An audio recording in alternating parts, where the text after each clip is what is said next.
This is the 30th video I posted to my channel, and I finally hit the trifecta. This video has it all. We've got woodworking, CNC, electronic, programming. This is awesome.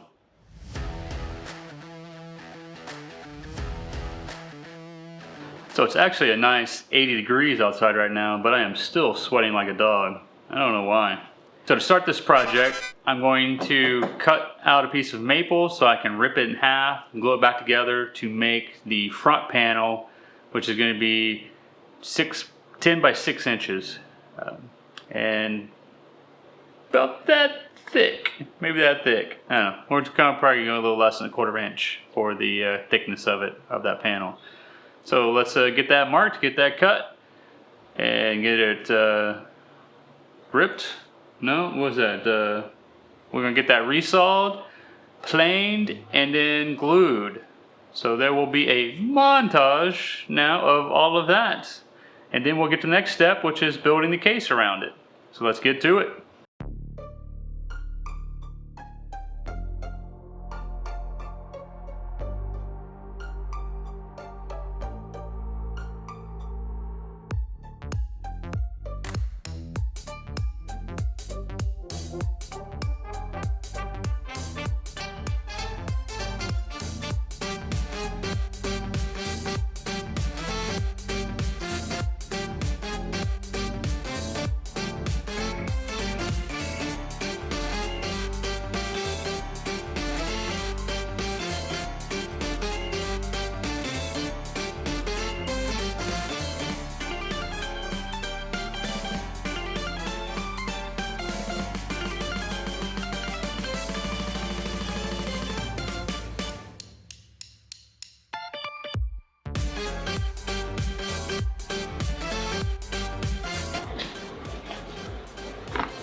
Dust collection doesn't do any good if I don't open the blast gate. I've got to remember to open the blast gate for the table saw and I turn it on.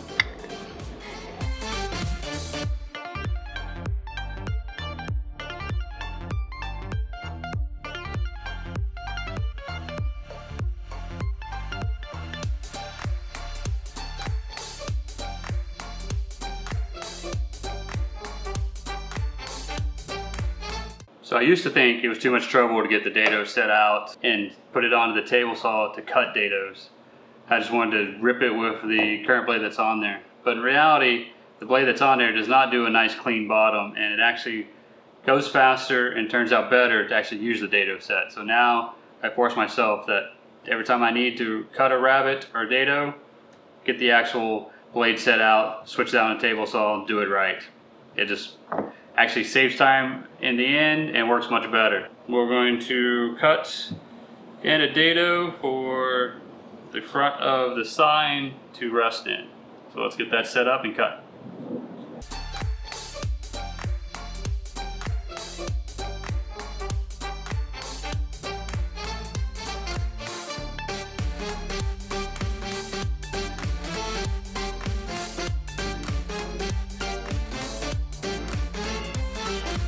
Now the next step is I gotta cut my sides to length so then I can cut the miters on them to make the box. So now I will cut these to length and then we will cut the miters on them with the miter jig that I built.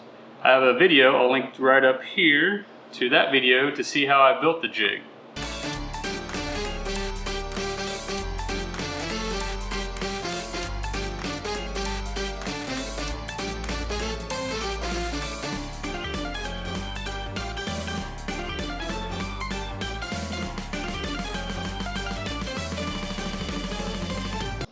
Got a problem.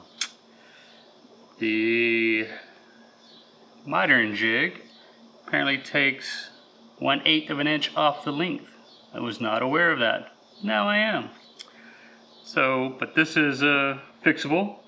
I shall just cut a little bit off of the faceplate to shorten it to be able to close up those miters. So we can correct this. And now we learned a lesson and know that we need to account for that extra 1/8 loss on the mitering jig for future projects. Okay, progress. Got that faceplate trimmed down, so now the sides fit nicely. So next step is, one, I gotta figure out what we'll do for a back. We'll make that out of some sort of scrap wood of some sort. Get our, to mount this on the top, as this is how it's going to mount to the wall.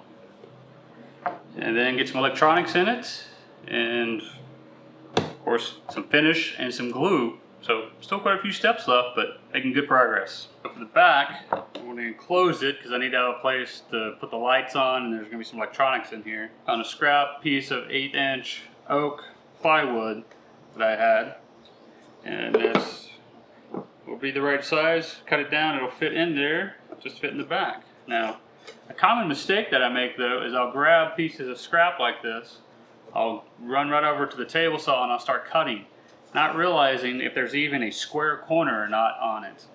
So then when I'm done cutting, it's all, it's slanted in one direction or another, so I end up having to throw that piece away and start over again.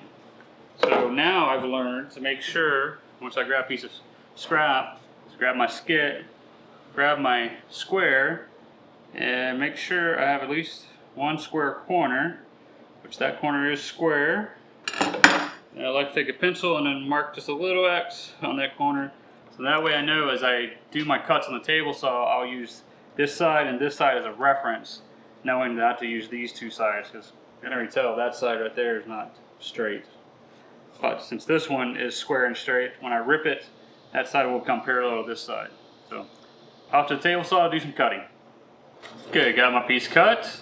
I forgot to press record on the camera, so there's no footage of that table saw cutting, but you've seen plenty of table saw cutting, so I don't think I need to add any more to this video. But this will become the back, which is a nice good fit. Next I need to cut, I'm gonna put little blocks in here that the back will rest up against, and then use some screws to put it in, because I want the back to be removable so I can access the electronics if anything goes wrong in there. So to mount the sign to the wall, I'm using this black iron pipe. So I want to attach this flange on top of the box, and then this flange will attach to the wall. So in this step, I'm going to pre-drill the holes for the screws for the iron pipe to attach to the box.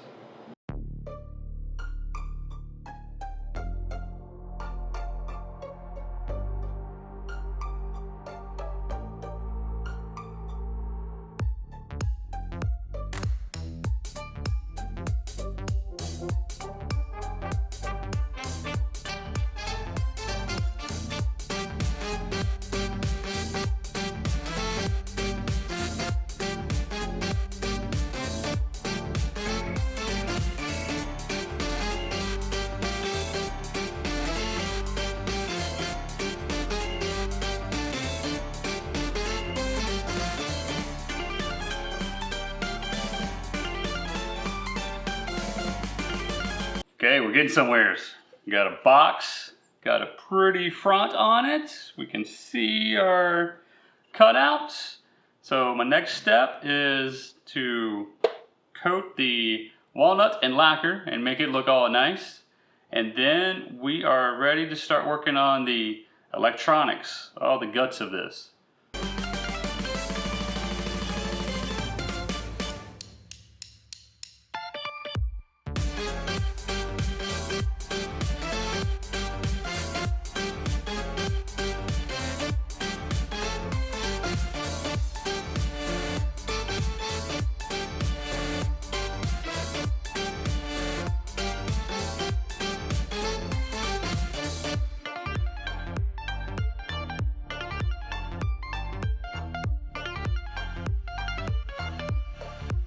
So we got our lacquer on. It is feeling nice and smooth. Really look how nice and dark that the walnut is. This is looking great. Getting excited. Next step is going to glue in these two blocks on the back side, which will provide me a place for the back to rest and have some screws go in to hold that in place, because Definitely need to have this box accessible for when those electronics eventually stop working, because, you know, shit happens. So that's our next step.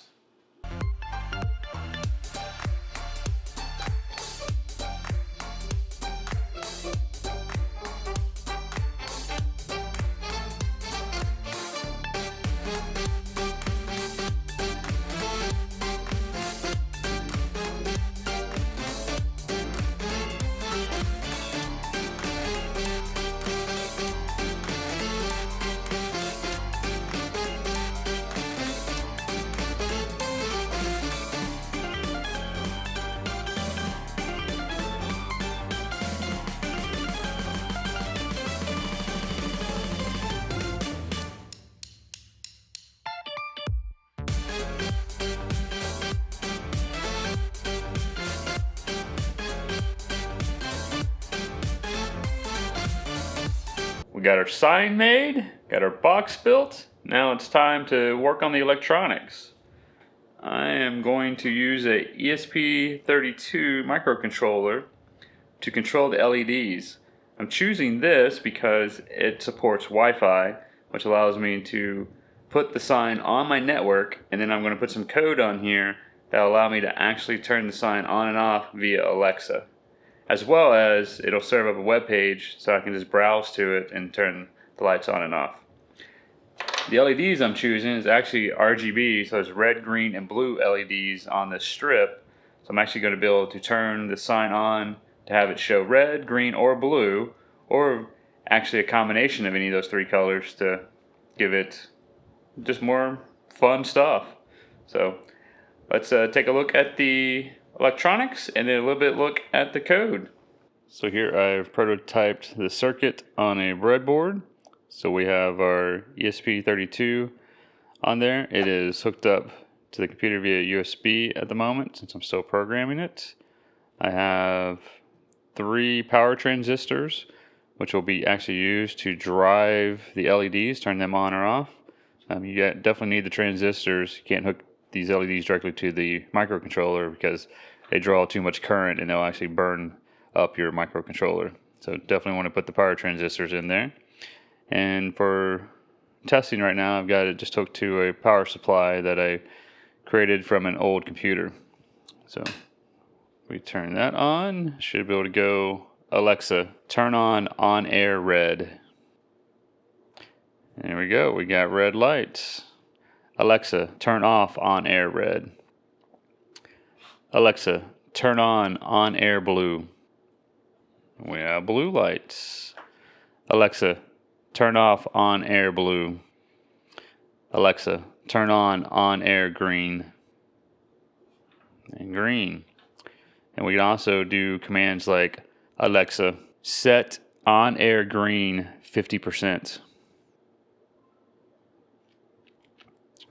Alexa, set on air green 10%. So I'm able to actually control the brightness of the colors as well through the Amazon Echo. So let's take a look at the code that's powering all of this. I'm using Arduino IDE to program the ESP32. So you can treat it just like an Arduino for the most part. There's one difference, and that is the analog write function that works on Arduino does not work on ESP32. So we have to use a native function for that. But walking through the code here, we can see I am using the Faxmo library. So Faxmo ESP, which is what gives us the functionality to be able to simulate a Philips Hue, I believe it's Philips Hue device, which the Amazon Echo will natively discover that device and be able to control it. So you don't need any third-party software or using any cloud to integrate the Amazon Echo within your house will actually send out a discovery network packet, can discover that device, connect to that device, and then be able to send it commands to control it by either turning it on or off, or by actually setting the brightness level between 0% and 100%. I'm also using the ESP DMS, which is multicast DNS. I put that in place so that I can actually use multicast DNS to discover the IP address of the ESP32 on my Wi-Fi, and that allows me to then be able to navigate to it by doing, I called mine on air, is what I named it. So if I go to on air local, and it is not very reliable and working, but when it does work, the onair.local will discover and resolve to the IP address of the ESP32, and that will present this web page that I serve up off of the ESP32.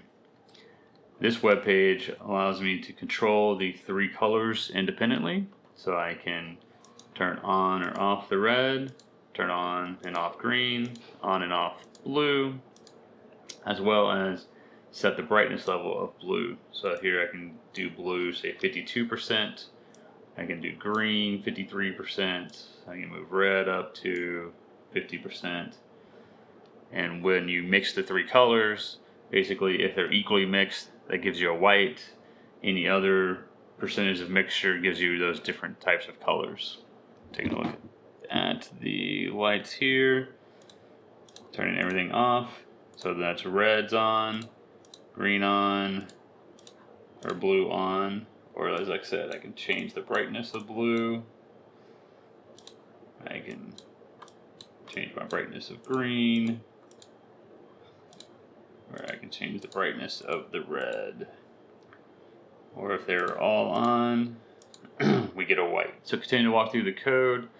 We set up 3 pins, 1 pin to control red, 1 pin to control green LEDs, another pin to control the blue LEDs. So being able to control the brightness of each colors, we're using PWM or pulse width modulation. And so we set that up to be a frequency of 5000 with an 8-bit resolution.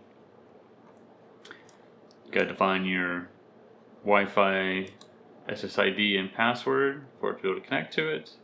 So now this is where we set up the 3 pins. So using the LEDC setup, this is what creates our PWM channels. So we need 3 of those, 1 for each color.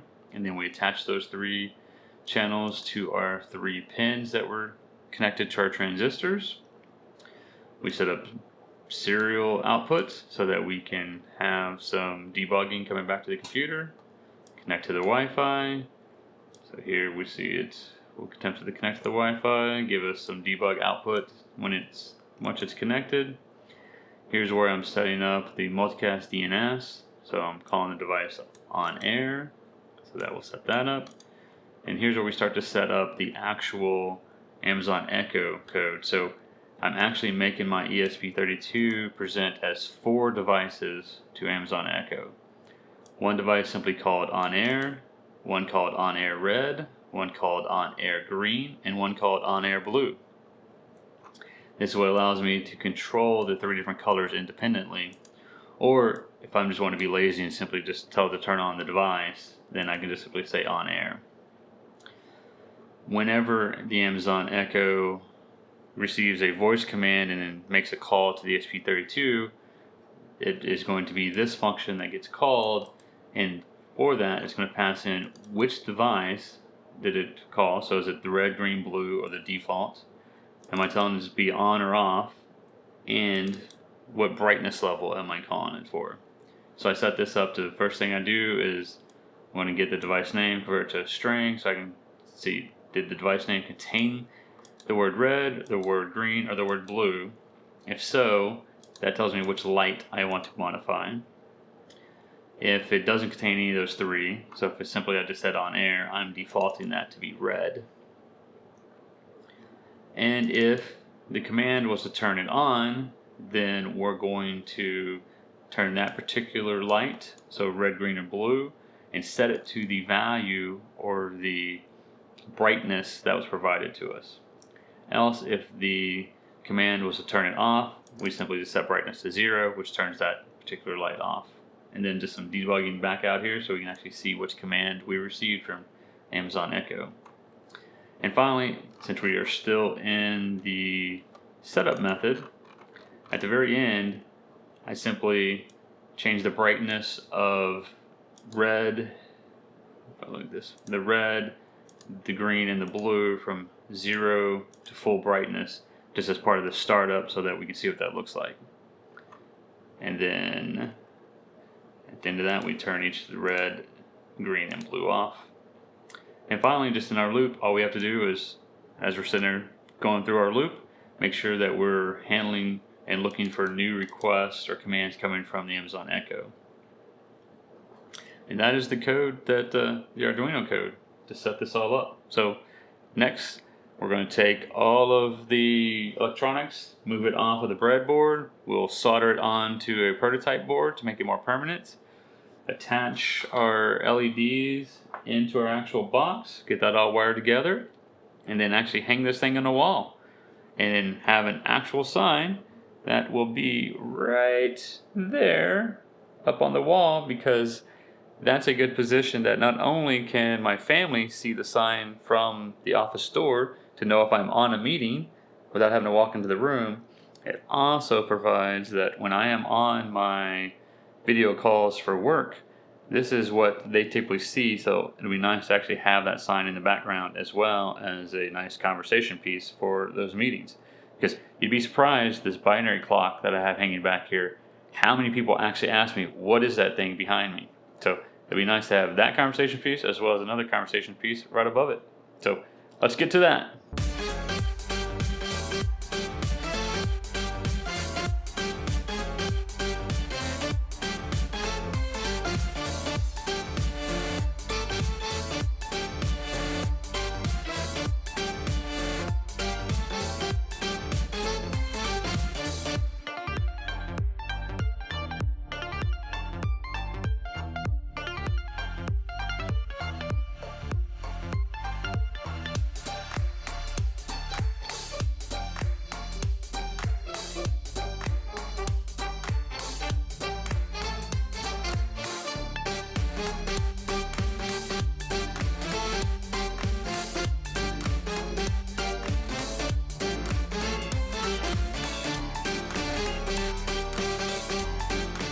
So the sign's going to need some power, and I need to find a power adapter that I can use for this project. So we're going to head into the closet of junk and supplies. In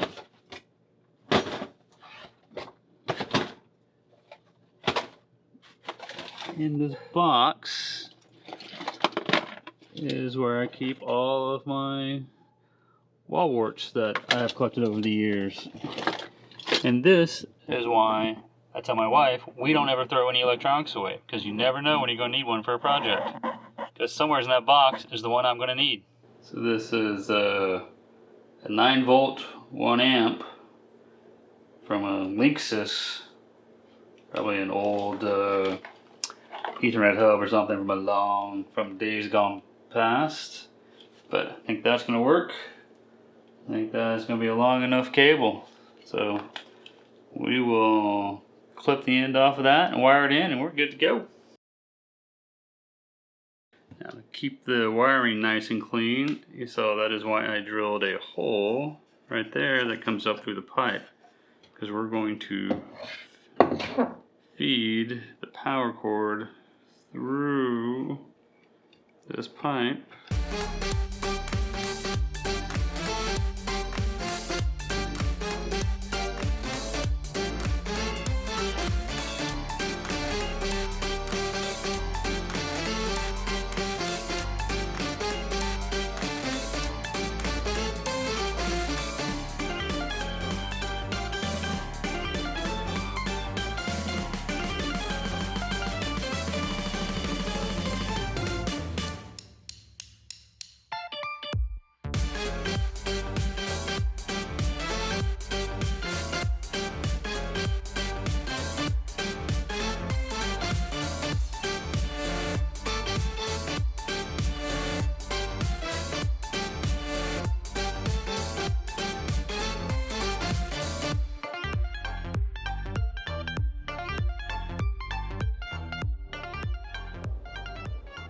Alexa, turn on meeting. Alexa, turn off meeting. Isn't that cool? So I've got my on-air sign mounted on the wall. It's connected to my Wi-Fi. It can be controlled by my Amazon Echo. What more can I ask for? That's pretty awesome. I hope you enjoyed this video. If you did, hit that like button. Leave a comment down below. Tell me what you thought or liked best about this project, or suggestions on some other projects you'd like to see. It really helps my channel when you hit that like button, or if you leave a comment down below, because that's just more data that YouTube can use for their algorithm to share this video with others. And I'm currently at 200 subscribers. I would like to get to 100,000. That's quite a ways to go, but I can only get there with your help, so I'd really appreciate it if you shared the video, liked the video. So that's it for this project. I will see you in the next video.